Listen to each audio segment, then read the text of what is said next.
Estás en 102.9 Gospel FM Gospel. GPS de Noticias se detiene en este segmento para compartir información específica.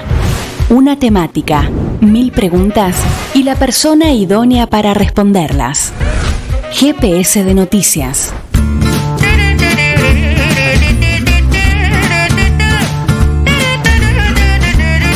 18:35 en todo el territorio argentino y ya nos metemos de lleno en la columna que caracteriza los lunes y es la de economía junto a nuestra economista de confianza Marianela Gómez. Nuestro último lunes juntas. Marianela, ¿cómo estás? Acá Flor y Carly. Hola Carly, ¿cómo estás? Hola Flor, Hola. Ahí en reemplazo de Marquitos y yo desde mi casa, pero que lo tiró, ¿no? Para este año tan excepcional, justo... bueno, me tocó hoy estar en casa porque no tengo jardín de mi pequeña, así que estoy acá maternando en ambos roles. Tal que cual. tema que nos quedó pendiente también, ¿no? Analizar la economía y con perspectiva de género, las tareas de cuidado y el tiempo que nos insumen a las mujeres las tareas de cuidado y cómo se disputan tiempo de trabajo también, ¿no? Tal cual. Pero bueno, nos faltó eso, nos faltó hablar de muchos otros temas también. Pero bueno, agradecer en esta última columna del año la confianza, la flexibilidad que ha tenido todo el equipo de GPS para permitir que habláramos de lo que hablara yo de lo que quisiera, con la perspectiva que quisiera, como quisiera, y también la flexibilidad para permitir, como en estos casos, que no puedo acercarme a la radio porque la enana nos va a dar vuelta a todo el estudio, poder estar presente aunque sea por este medio. Perfecto, Marianela. Y bueno, y como les comentaba un poco fuera del programa, la idea es, como siempre a esta altura del año, ¿no? Hacer balances, todos estamos haciendo balances, y el balance económico es como un obligado. Siempre, obviamente, que en la perspectiva de los balances uno empieza o al menos yo, que soy bastante negativa, un poco optimista. Me hace acordar como Marcos Laviano es igual. Claro, por eso nos entendemos con Marquita. Sí. Empezar a ver lo que faltó, ¿no? Lo que no se resolvió, lo que quedó pendiente, y creo que en ese sentido el tema de la inflación y el problema de la restricción externa derivado del profundo endeudamiento que tiene la economía argentina son problemas que han persistido durante este 2021, que si bien no se presentó tan caótico como el 2020, fue un año bastante complicado. Recordemos que tuvimos picos en mayo, junio, picos muy importantes del coronavirus, que fue bastante más agresivo que en 2020. Pero bueno, con un buen ritmo de vacunación y una gran participación de la ciudadanía en la vacunación, que eso ha permitido que estuviese un poco más controlada la pandemia sobre el segundo semestre, ¿no?, de este año. Pero bueno, eso también para pensar la economía también en un contexto que sigue siendo un contexto pandémico en Argentina y en el mundo, pero que este año permitió ver algunos síntomas de recuperación de la economía real, porque decimos no fue tan caótico como fue 2020, con el nivel de incertidumbre y de desconocimiento que había sobre cómo estaba afectando este virus al planeta. Uh-huh. Y en ese sentido hubo signos de recuperación de la economía que pueden verse en los números, sobre todo en el sector industrial, y que con el consecuente arrastre, digamos, en la generación de empleo, que es fundamental para pensar, ¿no?, después indicadores sociales como tienen que ver con la pobreza o la distribución del ingreso, ¿no? Poder pensar antes qué está pasando con el empleo es central.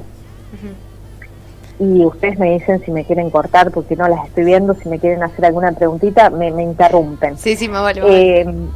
Pero bueno, en este sentido, como las cuestiones también pendientes que decíamos de la inflación y de la restricción externa derivada del endeudamiento, hay un signo que es el saldo comercial de Argentina, esto es el balance entre lo que se exporta y lo que se importa, que este año también tuvo signo positivo, esto es, hubo superávit de la balanza comercial, pero eso por un lado, digamos, como una cosa buena, pero por otro lado, como algo negativo, uno está viendo que este saldo comercial positivo no alcanza para que la economía pueda acumular reservas, ¿no? Para que el Banco Central pueda acumular reservas, lo cual da cuenta de que el problema de la escasez o de la restricción externa tiene que ver con un problema de dólares financieros, ¿no? que están saliendo o que no están entrando. Y esto a su vez, decimos, siempre es como digamos, un círculo vicioso, porque como no se puede estabilizar la macroeconomía, esos dólares, esa restricción externa se hace operativa y hace que a su vez genere esta inestabilidad que conduce a que los excedentes que se generan en la economía se dolaricen, y esa dolarización a su vez genera más inestabilidad y vuelve a dar la señal de que lo más conveniente para la economía es dolarizarse, y así parecemos no poder salir de ese círculo vicioso, ¿no? Dice parece porque en realidad lo hemos charlado en varias columnas. En realidad la salida, desde mi perspectiva y otros economistas, tiene que ver con poder expandir la producción y obviamente dentro de esa producción, la producción de bienes exportables que le permitan al país generar divisas genuinas, pero para eso hay que, digamos, hay un descalce financiero, un puente que es necesario, y que son estos dólares que vienen a través del financiamiento externo por diversas vías, y que son fundamentales que ingresen, y para ello es fundamental que haya un acuerdo con el FMI, ¿no?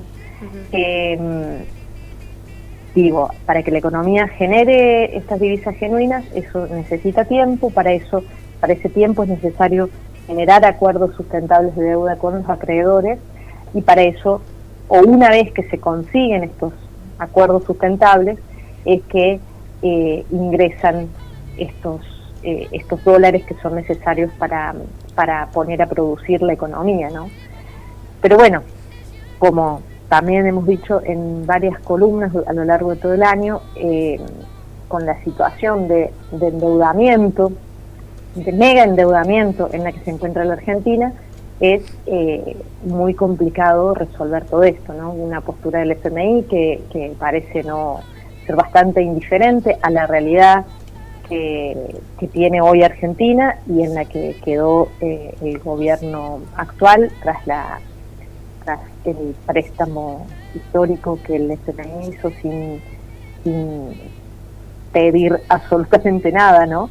Ahora parece que afinaron el lápiz, pero en ese momento el desembolso que se pretendía dar de 57.000 millones de dólares, inédito para la historia del organismo, no fue tan puntilloso al momento de hacer las cuentas, los análisis y las propuestas, ¿no? Ahora hay que pagar gran parte de ese dinero en los 44 millones que llegaron finalmente entre el año que viene y el siguiente, y es algo completamente inviable para la economía actual, ¿no? Y otra cosa que también me parece interesante destacar a esta altura del año, y que generalmente hace Alfredo Zayat, es no solo, o sea, la mayoría de los economistas a esta altura del año lo que hacen es, bueno, hacer un pequeño balance de lo que fue este año y empezar a tirar pronóstico para lo que vendrá en el próximo año. Y el ejercicio que hace Zayat es muy interesante, porque lo que hace es, bueno, a ver, vayamos a diciembre del año pasado y veamos qué estaban pronosticando los economistas y cuánto le pegaron a esos pronósticos, ¿no? Todos los años hace ese ejercicio periodístico, que es simplemente recopilar los pronósticos que muchos economistas hicieron por distintos medios, o a través del relevamiento de expectativas de mercado, que es un instrumento que tiene el Banco Central para ir de alguna forma tomando en los pronósticos de las distintas consultoras y bancos que hacen pronósticos sobre los indicadores macroeconómicos más importantes. Bueno, obviamente, como todos los años, Sayad encuentra que los grandes economistas que son muy solicitados y muy consultados, sobre todo en los medios de comunicación, como Broda, Melconian, sistemáticamente han errado y por mucho a los pronósticos en estas variables macroeconómicas, ¿no? Y además, no solo que han errado un año, porque uno podría decir, bueno, erraron en el 2020 porque nadie veía venir una pandemia, lógico, pero ellos vienen errando sistemáticamente desde mucho antes, ¿no? Durante el gobierno de Mauricio Macri, sobreestimando con demasiado optimismo las variables macro, para después encontrarse en la realidad con números que eran bastante malos. Y en el caso de la administración actual, sobreestimando negativamente los indicadores macro, para después encontrarse a fin de año que los resultados no eran tan malos como ellos pronosticaban, ¿no? Y no es un dato menor lo que decías, Marianela, lo de que fueron los más consultados por los medios de comunicación, y con ello el impacto masivo al público que es muy grande, digamos, quienes consumen los medios. Y esta forma esta forma de errar sistemáticamente en sus pronósticos tiene que ver obviamente con una intencionalidad, porque como decíamos, no es que sistemáticamente son catastrofistas y están continuamente pronosticando el apocalipsis, o sea, pronostican el apocalipsis en determinados gobiernos, y en otros son sumamente optimistas, claro, y no ven aparentemente lo que es la realidad. Entonces eso ya da a pensar que hay obviamente una intencionalidad política en esos pronósticos, y también hay una intencionalidad en que los medios mismos sean los que oculten estos errores sistemáticos, ¿no? Digo, porque ningún medio sale a decir,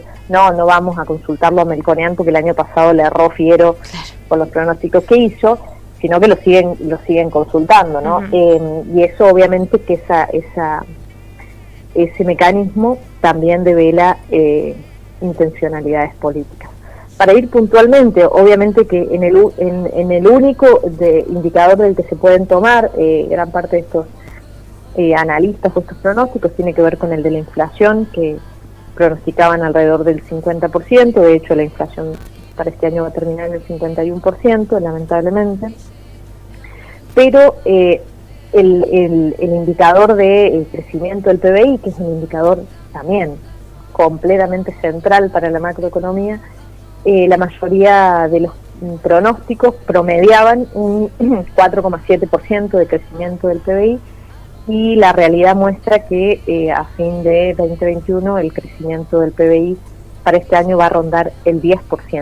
¿No? Estamos diciendo más de 5 puntos de diferencia, no estamos hablando de décimas, sino de 5 puntos porcentuales de diferencia en el pronóstico del PBI como un indicador, crecimiento del PBI, que es el indicador prácticamente central de la macro, ¿no? Uno empieza a estudiar economía y lo primero que te explican es qué es el PBI, cómo se mide. Entonces, ese como un indicador, la subestimación también de los niveles de exportación que estaban previstos para este año, que la exportación fue muy superior a la que se preveía, y indicadores, como mencionaba al inicio, que tienen que ver con el desempleo, que la mayoría de las consultoras pronosticaba un desempleo de alrededor del 12,8% promedio, ¿no? Ese es el valor promedio, y el desempleo informado en el último trimestre por el INDEC está en el 8,2%, ¿no? Una caída de la tasa de desempleo que está, como decíamos recién, fuertemente asociada con el crecimiento de la producción industrial, que la mayoría de las consultoras pronosticaba un crecimiento de la producción industrial en orden del 6%, y finalmente va a ser del 14% el crecimiento de la producción industrial. datos que son un poco optimistas contra datos que son menos optimistas, como en el caso de la persistencia de la elevada inflación que tenemos, pero pronósticos que en su mayoría son no errados, y este ejercicio de más que lanzarse a pronosticar nuevamente qué va a pasar el año que viene, estaría bueno revisar, ¿no? ¿Qué tanto se acertó en los pronósticos que se hicieron el año pasado? Bueno, un poco eso era la propuesta para estas columnas, la idea de poder, lo mismo que hicimos el lunes pasado con volver a pensar el 20 de diciembre de 2001, ¿no? Analizar esa situación, volver a estudiar, volver a entender ese pasado para poder comprender las causas y no repetirlas. Bueno, un poco eso era la idea de todas estas intervenciones que me han permitido hacer en GPS, para pensar, simplemente permitirnos todos salir de nuestras preferencias y nuestras comodidades ideológicas y tratar de pensar y entender la realidad para poder cambiarla. Tal cual. Mariana, la verdad que personalmente, bueno, Marcos no está, pero personalmente quería decirte que fue muy enriquecedor cada columna, porque, bueno, yo de economía no sé mucho, y está bueno que tengamos a alguien que pueda compartir ese conocimiento, bajarlo un poco, que no sea tan abstracto, que es un poco lo que el conocimiento bien academicista que circula, quizás no podemos entender qué está pasando en nuestro país, y de la manera integral que lo hacías, la verdad que fue increíble. Yo aprendí un montón. No puedo dar un examen final, pero la verdad que fue increíble todo el laburo que has hecho todos los lunes aquí en GPS Noticias, así que te agradecemos un montonazo, y yo particularmente también. Y me encantó tener una economista mujer también aquí en la mesa. Eso fue una de las mejores adquisiciones que hicimos acá. Así que bueno, muchísimas gracias. Yo también creo que gran parte de ese hermetismo que tienen la mayoría de los economistas tiene que ver justamente con una intencionalidad política también, ¿no? Porque parece que cuanto más difícil uno habla, más académico o más serio es, y en realidad eso oculta obviamente siempre un posicionamiento político ideológico y que no es sincero, ¿no? Que no es honesto intelectualmente, que no contribuye a que podamos pensar y analizar y esto que decíamos recién, ¿no? Tratar de hacer algo entre todos para mejorar la realidad de nuestro país. Tal cual, Mariana. Yo les agradezco mucho la confianza y bueno, y ya nos estaremos reencontrando. Bueno, nos veremos pronto, entonces gracias y que tengas un muy buen año nuevo. Un abrazo y feliz año nuevo para ustedes y para toda la audiencia. Gracias.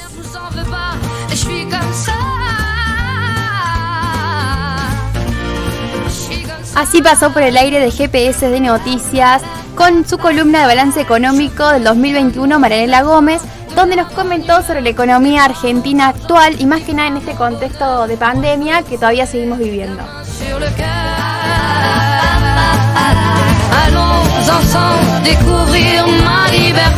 Esto es GPS de Noticias, segunda edición.